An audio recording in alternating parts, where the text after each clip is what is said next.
Baik, Assalamualaikum warahmatullahi wabarakatuh. Perkenalkan, nama saya Muhammad Ridwan. Saya dari KPK 2A dengan NIM KP 05224039. Di sini saya akan menyelesaikan tugas UTS saya dari Bapak Walimin MPDI dengan mata kuliah yaitu manajemen dan strategi dakwah. Nah, di sini saya akan menjelaskan tentang pergerakan dakwah, yang mana tugas ini diperintahkan untuk menjelaskan satu materi. Di sini saya akan mengambil pergerakan dakwah. Nah, baik, saya akan mengambil 3 poin dari pergerakan dakwah, yaitu pengertian gerakan dakwah, strategi gerakan dakwah, dan peran dai dalam gerakan dakwah.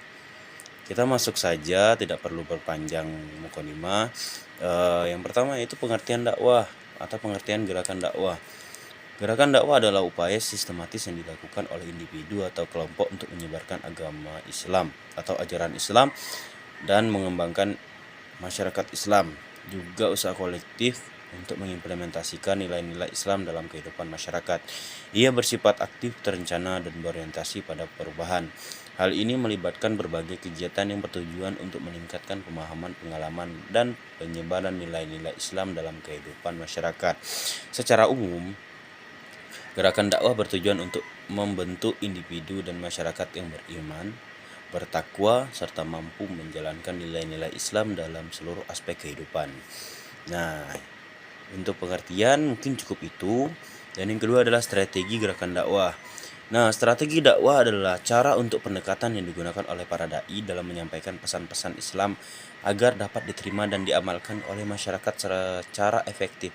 Strategi ini harus bersifat fleksibel, kontekstual, dan sesuai dengan kondisi sasaran dakwah. Nah, yang pertama itu adalah strategi dakwah bil lisan atau dari lisan. Ini adalah metode dakwah dengan menggunakan komunikasi verbal seperti ceramah, khutbah, diskusi, dan dialog. Strategi ini sangat umum digunakan karena efektif dalam menjangkau masyarakat luas secara langsung. Nah, dari bil lisan, yang dimana seorang penceramah atau dai itu berceramah berceramah di masjid, berceramah di tablik akbar, nah di atas mimbar. Nah, ini dari bil lisan, itu sebagai contohnya. Yang kedua itu adalah strategi dakwah bil hal atau perbuatan. Dakwah bil hal dilakukan dengan memberikan teladan, melakukan kegiatan sosial, membantu sesama, serta menunjukkan akhlak Islam dalam tinjauan nyata. Pendekatan ini dinilai lebih menyentuh karena menampilkan Islam secara praktis. Nah, di sini perlu kalian lihat beberapa tokoh agama atau tokoh masyarakat yang memang benar-benar mengamalkan bahwasanya perbuatan yang baik itu ganjarannya bagus. Nah, seperti pemimpin-pemimpin kita yang mana dia berasal dari orang yang taat dengan agama, dengan perbuatan yang bagus-bagus. Nah, dia mencontohkan kepada masyarakatnya bahwasanya seperti ini loh perbuatan yang dikendaki atau yang diperintahkan oleh Islam. Tidak rumit, tapi memang sulit untuk dikerjakan. Nah, dia melakukannya dengan perbuatannya. Nah, yang ketiga adalah strategi dakwah bil hitabah atau tulisan. Strategi ini menggunakan media tulisan seperti buku, artikel, brosur, dan sekarang berkembang ke media digital seperti blog, media sosial, dan e-book. Ini efektif untuk jangkauan yang lebih luas dan tahan lama. Nah, pada yang ketiga ini adalah strategi melalui buku atau tulisan atau blogspot atau media sosial dan segala macamnya. Nah, kita ambil contoh itu adalah buku-buku karyanya Ustadz Abdul Somad yang mengenai fikih tentang perempuan, tentang bagaimana amalan-amalan, 100 amalan apa itu saya pernah lihat bukunya. Nah, itu termasuk sebagai dakwah bil hitabah, yaitu dari tulisan. Nah, yang selanjutnya adalah strategi dakwah struktural. Strategi dakwah struktural. Dakwah ini dilakukan melalui lembaga formal seperti pendidikan, organisasi masyarakat, politik, bahkan kebijakan publik. Tujuannya adalah membentuk sistem yang islami dan berpengaruh besar dalam kehidupan masyarakat. Nah, perlu teman-teman kalian ketahui bahwasalnya strategi dakwah struktural ini telah kita jalani melalui pendidikan kita selama kurang lebih 12 tahun di SD, SMP dan SMA, atau pada teman-teman yang sekolah di MTS dan MAN.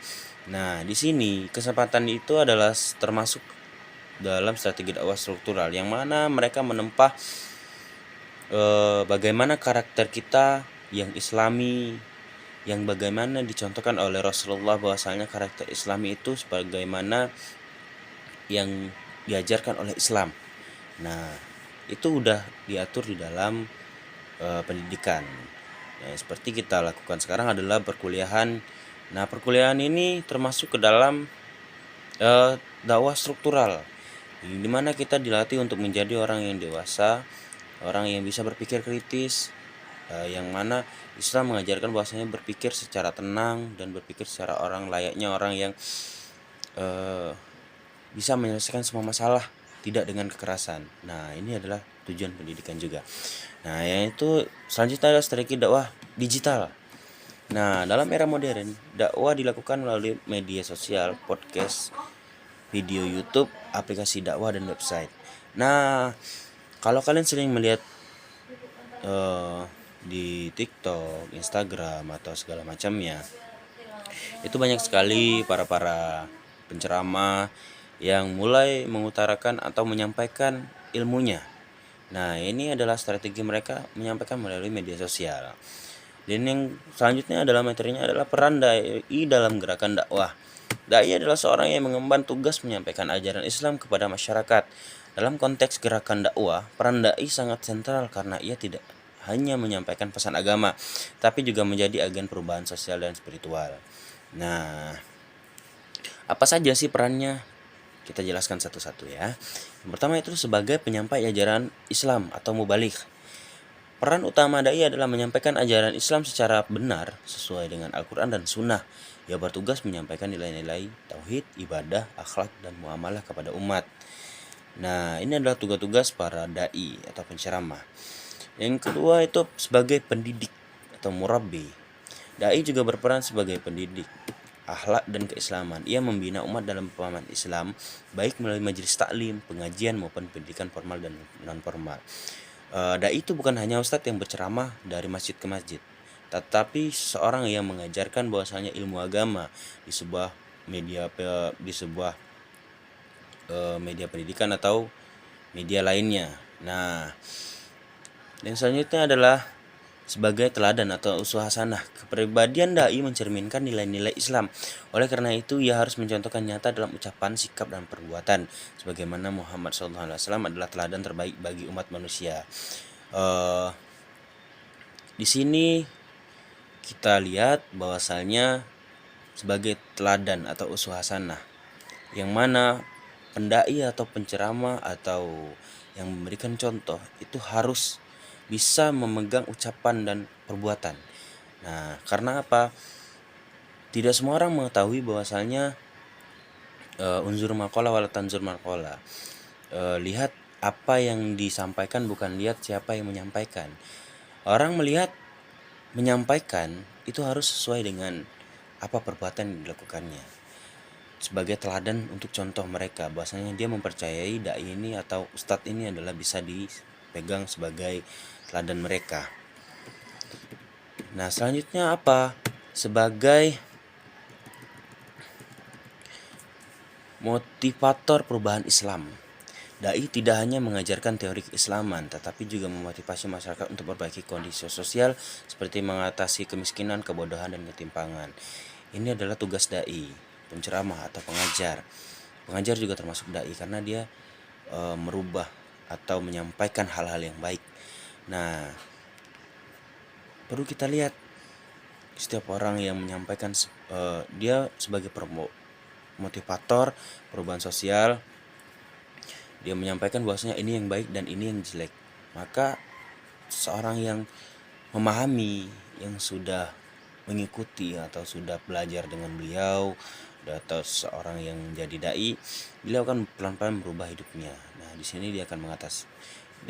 Di sini akan merubah seperti kemiskinan, dia mulai naik dalam segi ekonomi, kebodohan, dia tidak fakir dalam ilmu lagi, dan tidak ketimpangan di dalam sebuah dalam kegiatan bermasyarakat karena dia sudah mulai memperbaiki kehidupan.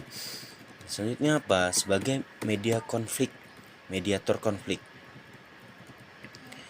Dai berperan sebagai memenangahi konflik sosial atau keagamaan dengan pendekatan damai. Ia menjadi penyatu umat, mengedepankan ukhuwah Islamiyah dan persatuan.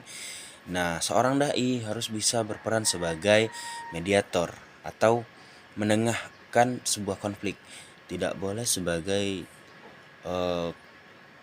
provokator. Nah, karena apa? Dia orang yang berpengalaman dan orang yang berpendidikan dan orang yang memahami bahwasanya ini yang bagus dan ini yang jelek. Makanya dia dijadikan seorang mediator konflik atau seorang penengah dalam sebuah keributan.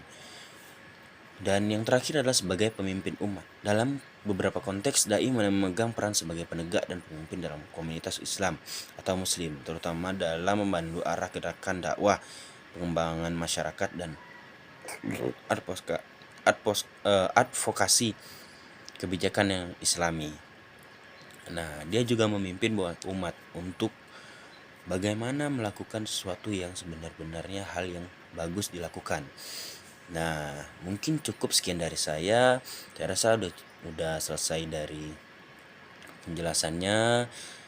Lebih dan kurang saya minta maaf dari segi perkataan, perbuatan. Mungkin itu saja, saya tutup. Wabillahi taufiq wal hidayah. Wassalamualaikum warahmatullahi wabarakatuh.